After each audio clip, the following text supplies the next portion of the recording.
gone.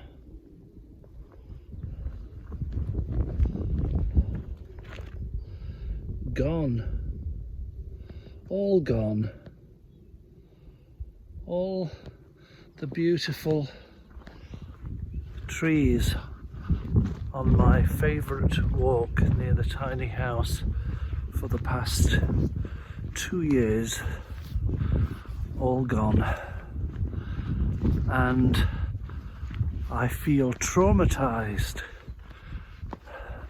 I haven't walked on my favourite path for possibly a couple of months, whilst I've been having nights away in various hotels due to power problems to the tiny house. And I feel whilst my back has been turned and I've neglected my favourite walk, oh my god, I can't even get through here now. Have a look at this. Oh my goodness me, it's like a World War One battleground. I don't even know, I don't think I can even get across this. Look, I'll turn it round and show you. So there's the path we've come down, and normally I would just carry on to the wall, but the deep rutted tractor, the giant tree felling machines, and look at the deep ruts and the mud it kicks up, and I don't think I can get across that without wading through up to my shins or my knees in it. I'm surprisingly distraught because I feel foolish, to be honest. I feel foolish for misunderstanding really the difference in mentality between what it is to preserve our friends the trees and to harvest them. It's harvest time, clearly. There's stacks of, not here, I'll show you later, there are stacks of cut up trunks and fresh logs, and the smell is of pine, I think, is very lovely, but the decimation, and goodness me, I feel scary. It's so deeply cut up and destroyed without any regard whatsoever to all the walkers and the dog lovers who've walked around here for, as I say, in my case, a couple of years. And tragically, well, yes, tragically, I mean, I know now that I can't actually ever walk this particular path again, not whilst it's like this. Will they level it? Oh gosh, it raises questions, doesn't it? But this whole quadrant has been felled since I was last here. It feels like a rape. It feels like an abomination, and it's, of course, my naivety is I didn't see it coming. And there's a sort of, if I may say, both a philosophical and a spiritual and a practical tale to this. You can tell I'm genuinely shocked. And in the moment, I don't know how to respond other than a deep unease that really, I feel, as I say, naive to think that it was ever any other than this. So my favourite walk means nothing, because really it was just waiting for the plantation owners. How can you own a plantation? It's actually the Forestry Commission. Who gets the proceeds from the sale of the wood, the logs? I don't know. I'm flailing I'm all at sea in a wilderness of chopped plantation. Now, if I was a more practical man or a commercial man, I would probably look at it with different eyes and say, oh, what an efficient job. Gosh, the machinery they used. It must be purpose-built, must be excellent for chopping down trees. But the devastation, oh my goodness me. And, oh, you know where I'm going with this, don't you? Oh dear. Isn't our geopolitics like this at the moment? I've just heard this morning that President Trump has all but annexed Gaza, or as he puts it, he wants ownership of Gaza. Probably wants to turn it into a golf resort. And without going into the politics of that, my point is everything that we come to think is predictable or knowable or how we would like it, excuse me, the way we have, shall we say, accommodated the status quo, when it gets upturned, and not just in the natural world, but in the geopolitical world, when it gets upturned, of course, it can be disturbing, it can be threatening. You might have to move house if you live in a zone of devastation and destruction, and just have to bundle up your belongings and move on, or else stay at home and be bombed. Oh my goodness. Yeah. Now this is I'm going to clamber over this wall now to get into. It looks as though they've left the majority of this part of the plantation untouched for the time being, although there is a rather worrying double rut mark there. Let's go and see how far we can go. You come with me and see if they've left it alone, or does this go all the way through? I think this goes all the way through. How can I get across that? Can you see how deep that is? I can't even leap it in two. I'd end up suffocating in the mud.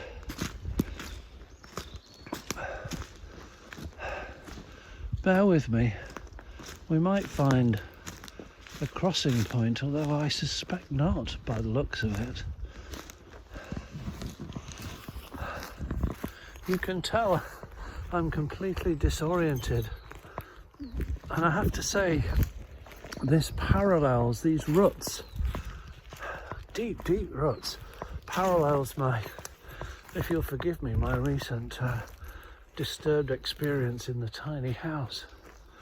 Look at the depths of this. What sort of a machine can make those sort of tyre tracks?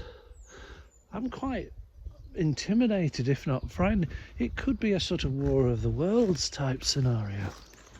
The machine's taking over. I don't know how to get across here. This woman has managed to.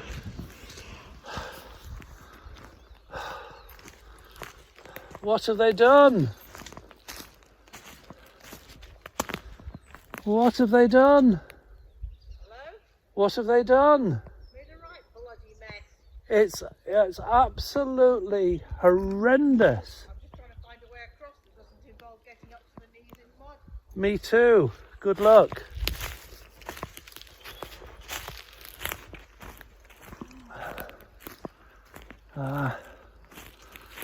Well, it looks as though we're cut off from going into the dark wood, the other part of the plantation, for our constitutional. Yes, coming back to the tiny house plot, the relatively minor disruption of being the power has been unreliable for a couple of months, so I'm just thinking, forgive me, this is broken, as is the ground here. I'm broken, but I'm just thinking I could drive the car around to another part on the other side of this plantation and at least walk the other part if that's still intact. Bear with me. The disruption of the power at the tiny house, and I've spent 12 or 15 nights in hotels waiting for it to be normalised, shall we say. And there has been a positive movement just this past few days on that. Oh my goodness, how can I get through here? Look.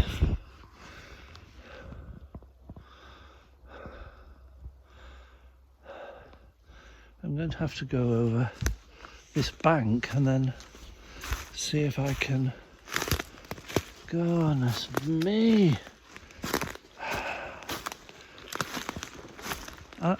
I'm quite upset. I need to be careful here. This is tricky ground, so I will pause here and pick up again on the tiny house on the other side if I can get through.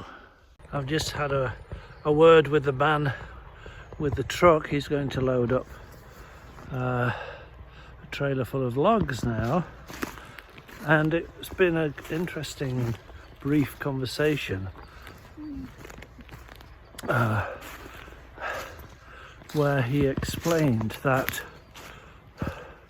what they are doing, which is cutting them down, is for the long-term benefit of the forest, because as it grows more dense and the light doesn't get through, it's not healthy and it becomes deadwood. So they're being cruel to be kind, so to speak, and that's their only priority.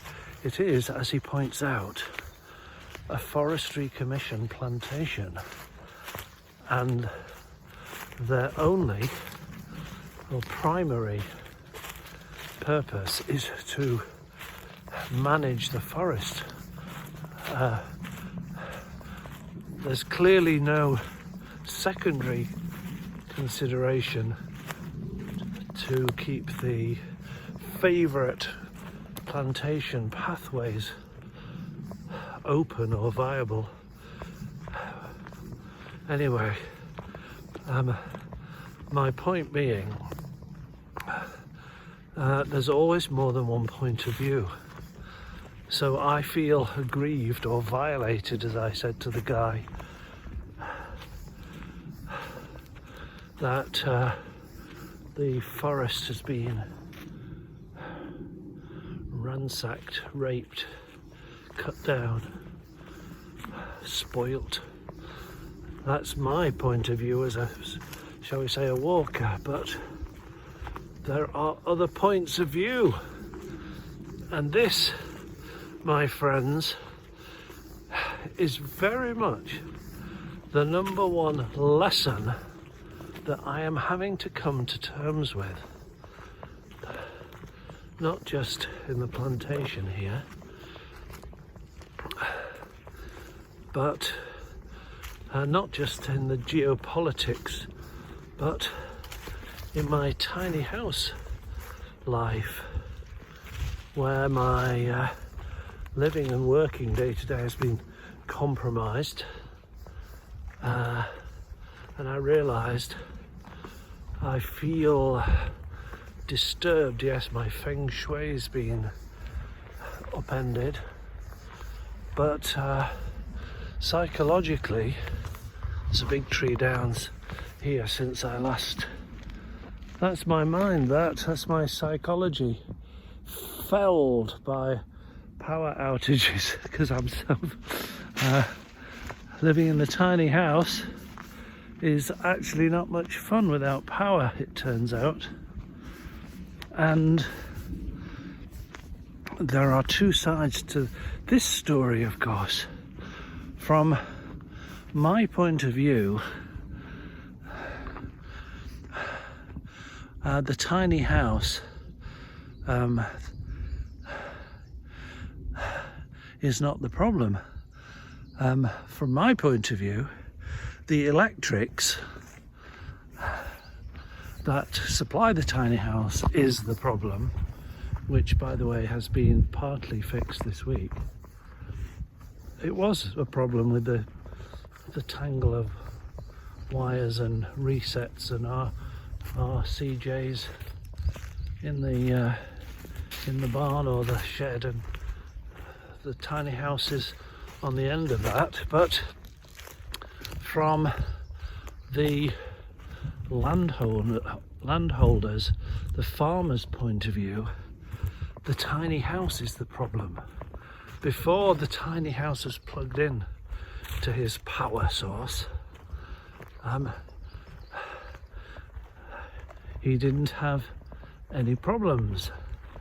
It turns out I share a power source with a water pump at the borehole. So he drills and he's got water, but he needs a pump. And so if I am on the same circuit, it's been tripping off and affecting the pump, which affects the water to the farmhouse. So you see, from that point of view, and I do get it, the tiny house, and in particular me, is the problem.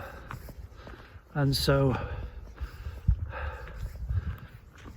I think it's time to reset my living arrangements after 2 years in the tiny house, and I shall be moving on in the short term, probably to a local fixed or proper campsite with facilities. But in the medium term, considering other options, ways of living. So you'll be, if you've watched some of these videos on tiny house living, you're witnessing me going through really the what's the word, the mourning, mourning, the mourning for a sort of lost adventure. A bit like David Henry Thoreau spent 2 years in his log cabin in the woods. I've spent 2 years and a bit in my tiny house near the woods, but the woods have been ripped up, and the geopolitical situation is being ripped up, and the tiny house living is being not ripped up, but I'm choosing to make a change. So there is always another point of view, and for me that it means having conversations across the divide, and I have something in particular in mind, but also life changes and it's time for a change. I have a feeling this might be my last visit to the Cathedral of Trees.